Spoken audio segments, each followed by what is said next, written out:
Hola, mi nombre es Marcelo Suárez. Soy profesor de karate y profesor de educación física. En la columna de hoy hablaremos de un concepto que no se encuentra en los libros de anatomía, referido a un conjunto de estructuras musculares y osteoarticulares de la región lumbo-pelvis-cadera. En el karate, este concepto viene desde los orígenes del arte, es decir, desde China, y sin haber perdido vigencia, hoy se redefine aún más vigente en el deporte y artes marciales, producto de innumerables investigaciones en pro del movimiento de calidad, así como de la búsqueda de prevenir lesiones deportivas. Su nombre es núcleo, core en inglés. También se lo denomina zona media o musculatura central. Su nomenclatura en karate es variada: tanden, centro; hara, zona central; tanden no chikara, fuerza del centro. Basados en la concepción del cuerpo humano como una relación entre continente y contenido, entendemos al cuerpo como un muñeco inflable, donde las presiones internas determinan la tensión y el estiramiento del continente o envoltorio formado por las fascias. Existen en el cuerpo humano tres cavidades: la cavidad craneal, la cavidad torácica y la cavidad abdominopélvica, cuyas presiones internas tensan en mayor o menor medida las fascias. Las fascias son el tejido elástico que envuelve superficialmente a los músculos y se ramifica penetrando a los mismos, alcanzando tendones, ligamentos, cápsulas, huesos, órganos y hasta el interior de la misma célula, comportándose funcionalmente como una única fascia. ¿Pero qué estructuras musculares forman el núcleo? Visualicemos al núcleo o core como un cilindro muscular ubicado en la zona central del cuerpo, es decir, la zona lumbopélvica. El techo de este cilindro es el músculo diafragma, músculo protagonista en la respiración. Los músculos de la pared anterolateral son los abdominales profundos, principalmente transverso, y los oblicuos internos. El piso del cilindro lo forma la musculatura del suelo pélvico y la pared posterior el músculo multifio. Cuando estos cuatro grupos musculares se contraen al mismo tiempo, este fenómeno se conoce como cocontracción, generan el llamado bracing abdominal. Este bracing abdominal aumenta la presión intraabdominal, favoreciendo la estabilidad de la columna lumbar. ¿Qué estructuras óseas, o mejor dicho, osteoarticulares, se relacionan con este cilindro muscular? Primeramente es preciso entender que el movimiento se organiza dividiendo el cuerpo en unidades funcionales, capaces de solucionar problemas regionales, cada unidad en forma autónoma, pero acudiendo, si es necesario, a la organización general del cuerpo, si así lo requiere el movimiento.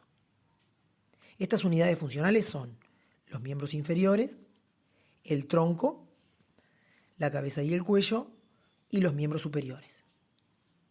¿Cómo se conecta este cilindro muscular, llamado núcleo o core, con estas estructuras? En la base, con la pelvis y la articulación de la cadera, garantizando la conexión con la unidad funcional de miembros inferiores. En la parte superior, con la parrilla costal y el esternón, y así conecta con las estructuras superiores del tronco y de este a cabeza y cuello y miembros superiores. La columna vertebral, principalmente la columna lumbar, al estar dentro del cilindro, es quien se ve directamente afectada por la acción de estabilización del núcleo, por aumento de la presión interna de la cavidad abdominal. Pensemos que su disposición anatómica justifica su función. Las funciones del núcleo, o core, o zona media, son la respiración, el control postural, la estabilidad articular, la transferencia de energía y la generación del movimiento. Según Stuart McGill, en el deporte, su función más allá de transmitir fuerzas entre el tren inferior y el tren superior es la de controlar el movimiento, evitando que se den movimientos innecesarios, sobre todo en la columna lumbar. O sea, brindando estabilidad y garantizando lo que conocemos como el continuo movilidad-estabilidad articular, concepto que veremos en futuras columnas. Pero ¿cómo entrenamos al núcleo? Según los fisioterapeutas Castro y Turiel, hay 4 puntos para entrenarlo: la respiración, la activación, el soporte de carga y la transferencia de carga. Punto 1, la respiración.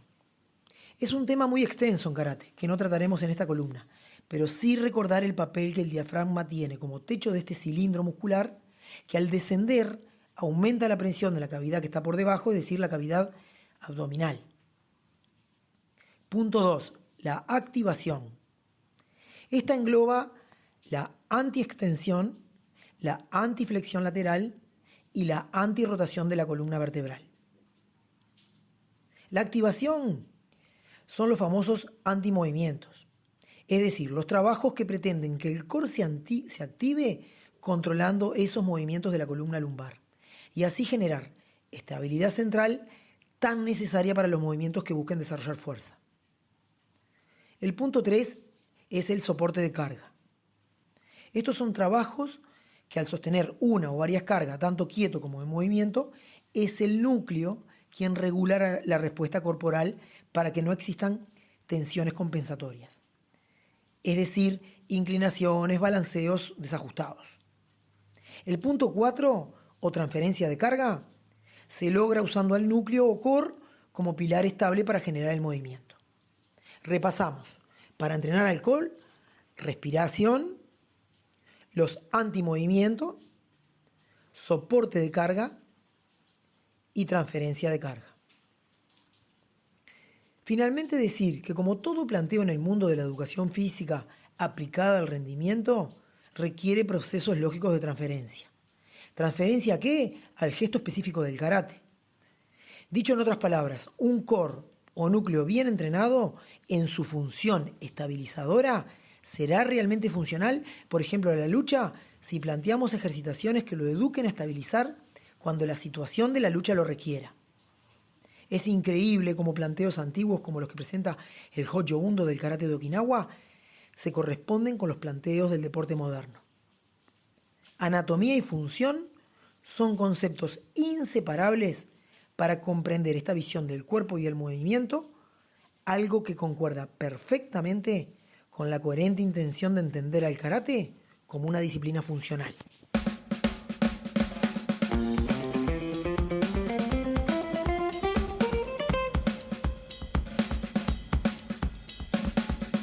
Bueno amigos, eso ha sido todo por hoy. Espero que hayan disfrutado de este episodio.